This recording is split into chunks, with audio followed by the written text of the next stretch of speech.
cvičil som, išiel som domov, išiel som do sprchy.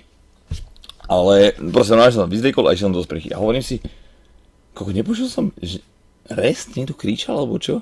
A hovorím, že to už mám halucinácie a kokot, idem do sprchy. Tak som dal sprchu, píčoviny, umyl som si zuby, ty kokos zubnou ničou som si valil ty kokos zuby a počujem zase rest a hovorím, že ale to je píčovina.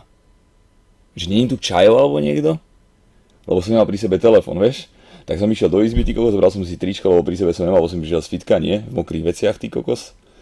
Tak som si hore dával tričko a normálne sa pozriem z okna a normálne tak z okna sa pozeral, takto doľava, smerom vlastne pri potoke Zábradlie a tam proste čavo na bicykli a ďalší bez bicyklu.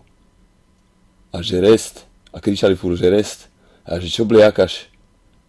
A on, že ale rest, že ale rest, takým priebaným zvukom, takým mrdnutým, vieš, takým, nie že povýšeneckým. Ale resto, vieš, a keby, ja neviem, ty kokot. Ja keby si robím piču z neho, alebo niečo, vieš. A on, že poď dole, že dáme fotku, alebo čo, že prišli sme ťa pozrieť. A ja, že vážne? Že vážne? A normálne iba som privrel okno a išiel za nimi dole, iba som dal kroxy, ty kokos. A otvorím bránku a tam čavo asi meter až od bránky, ty kokos, no proste hneď, že keby proste vystrelím ruku, tak mu proste odjebem hlavu od nervov. A už som mal amok, mne búchalo srdce, ja som myslel, že niekoho zajebem, lebo proste hneď vedľa my máme vlastne dva spojené baráky.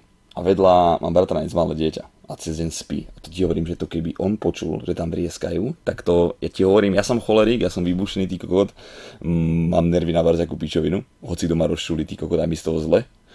Ale on, ti hovorím, že to by bol pretlak úplný. To by bol kľud na celej ulici, ti hovorím, to by boli aj policajti. To on by bol v piči úplne. No a to je jedno, počúvaj. Prídem tam a otvorím bránku, ty kokot, nie? A čavo stojí asi, no fakt, ty kokot, no proste keby sa napráhnem, tak mu proste rovno najebem. A ďalší asi aj 2 metre od neho, ty kokos, na bicykli. A hovorím mu, že čo bliakaš? A chytil som mu, takto som ho chytil za líco pravou rukou. A normálne, proste som ho šticoval za líco. A normálne asi po 2 sekundách, a úplne fakt silno ako. Kápo, asi to počúvaš, asi teraz si dáš za hlavu, že aký si priebaný, alebo keď som aj jeblý, že čo spravíš, že s kým ma rozjebeš. Kápo, ja som sa pýtal, či mám vážne ísť dole z toho okna. Proste chytil som ho za líco, začal som ho štícovať celou silou, on začal bliakať normálne,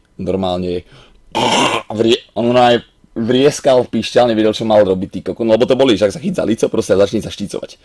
Tak proste som takto štícoval, ty kokot, úplne fakt veľa, úplne som takto naťahoval hlavu a ten jeho kamarát iba kúkal a iba ostal stáť, že ty kokot, čo sa deje, vieš. A normálne fakt úplne celou silou a už to trvalo asi, ja neviem do piče, no dlho. Na niekoľko sekúnd som ho proste ťahal, ty kokot, a smykal som mu s tým lícom. Hovorím, že pokud budeš bliakaš, ty kokot, vieš, a proste mu to pustil a na automaticky si chytil to líco a plakal. A tak som ho najbal proste facku, som ho najbal lavačku, len takú, že tš. A proste iba sa schulil, držal si to líco jak kokot a plakal. A ten jeho čavo ani nečakal, proste učekal na bicykli. No alebo šlapal teda, pardon. Proste valil preč. Nechápem, ako ja som mu ešte v okne povedal, že vážne mám ísť dole. Tak proste mu došticovalo som mu líco a dal som mu pásku. Easy as fuck. To je koniec, kápo. Ja ti hovorím, že a ešte počúvaj, šrob si tu? Šrob ty krpatý kokot si tu? Včera tu vraj niekto tiež bol a tiež niekto húkal. A neviem, či to boli tí istí, alebo neboli tí kokos, neviem.